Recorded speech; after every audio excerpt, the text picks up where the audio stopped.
So this video is going to be about the third basic gas law, Gay-Lussac's law, but you guys like to laugh when we call it that, so rather than that, we're going to change its name to John's law. John's law. Now the formula for that is T1 times P2 equals T2 times P1. And you should remember T is temperature, P is pressure. So first temperature times second pressure equals your second temperature times your first pressure. Let's work through a practice problem. Determine the pressure change when a constant volume of a gas at 1.00 atmospheres is heated from 20 degrees Celsius to 30 degrees Celsius. Now, we have some things that we need to look at in here. First off, we have determine the pressure. So that's going to be our P2. When a constant volume. Constant means same. And if we look at our formula, we don't have volume in here. So when we're talking about John's law, we do not care about volume. We skip it. And the gas is at 1 atmosphere, so that's going to be our P1. That's where we're starting off. Is heated from 20 degrees Celsius to 30 degrees Celsius. Now, this is where the English becomes important. It's heated from X to Y. So the X is where we start. That's your T1. And it goes to something else, which is our T2. Now, we have an additional problem in this problem. These temperatures are in Celsius. But anytime we do anything with gas laws, we should be using Kelvin. Now, the conversion from Celsius to Kelvin is pretty easy. It's degrees Celsius plus 273 equals Kelvin. So 20 degrees Celsius is really 20 plus 273, which is 293 Kelvin. Remember, Kelvin doesn't get a degree sign.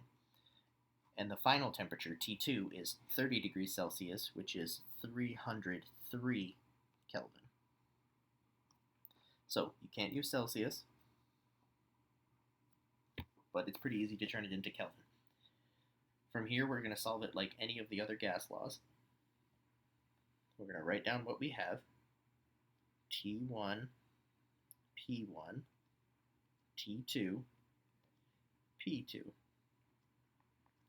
This is why I like you to label them within the problem, because then it's just easier. Now we just have to look for our labels and shift them over. So T1, oh, that was a terrible highlighting color, is T1 over here in Kelvin, 293 Kelvin. P1 was right there, which was 1.00 ATM. T2, where we ended up, is 303 Kelvin. And we already know that P2, it says determine. That's our unknown. That's the one we don't know. Now, before we actually solve this, we're going to talk about the relationship between temperature and pressure in gases. In gases, the relationship between temperature and pressure is directly proportional.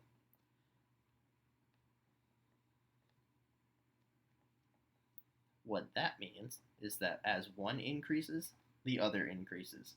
So if there's an increase in temperature, we're going to have an increase in pressure. Or the opposite, decrease in temperature is going to equal a decrease in pressure. So if we come back over here, if we look at the first temperature, 293 Kelvin, and then our final temperature of 303 Kelvin, to me, that looks like temperature was an increase. So our hypothesis is that pressure should probably also increase. So let's write that down here. We should have an increase in pressure. That's our hypothesis. Now, we're going to work through the math and see if we were right. So, the formula is T1 times P2 equals T2 times P1. And fill in what we have. T1 is 293 multiplied by our ending pressure, which is unknown, equals our second temperature of 303 times our first pressure of 1.00. Now if we multiply these, we get 293x equals 303. Now, let's divide. 303 divided by 293 gives us 1.03 ATMs. Now, our original hypothesis was that pressure would increase. 1.03 is an increase over 1.00. It's just a little increase, but our temperature increase was also just a little. So is that a reasonable answer? I think so. Let's give a happy face. Yay, chemistry. Okay, we'll solve number 2. A container of gas is initially at 0.500 atm and 25 degrees Celsius. What will the pressure be at 125 degrees Celsius? So right off the bat, we have a couple of things wrong in here. The first easy thing is that we're using temperatures in Celsius. That's a no-go. So let's convert. 25 degrees Celsius in Kelvin is 25 plus 273, which gives us a total of 298 Kelvin. That's our starting temperature, T1. What will the pressure be at 125 Celsius? That's our T2. So 125 plus 273 equals 398 Kelvin. That's T2. Perfect. Now, it wants to know what will the pressure be. So P2 is our unknown. So let's write down what we know. T1, P1, T2, P2. T1, the one we started with, was 298 Kelvin. 298 Kelvin. And our starting pressure, P1, 0.500 atm. 0.500 atm. T2, that's right there, 398 Kelvin. 398 Kelvin. And P2, that's our unknown. Question mark, because it's mysterious. Now, as always, let's rewrite our formula. T1 times P2 equals T2 times P1. And then we fill in what we know. 298 times our final pressure, which we don't know, X, equals T2, 398 times P1, 0.500. 298x when we multiply, and then 398 times 0.5000 is 199. Now we're going to divide both sides by 298, so we get x equals 0.5000.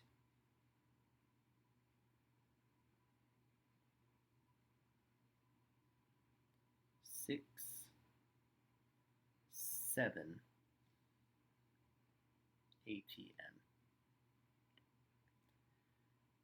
Remember to put your unit on there. That way it's a pressure, not a number.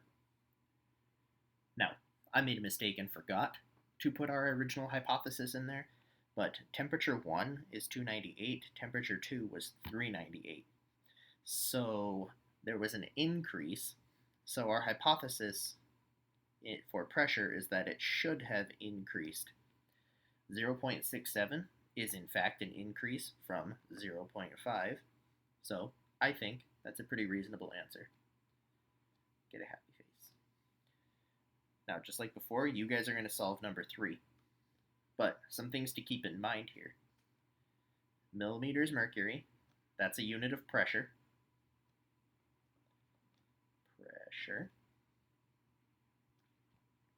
And then the second thing to notice is T1 is already in Kelvin, but T2 is in Celsius. So you're going to have to turn this into Kelvin before you do anything else. Okay, same as the previous video, go to Google Classroom. There's a link for you to submit what you think your answer is, and enjoy.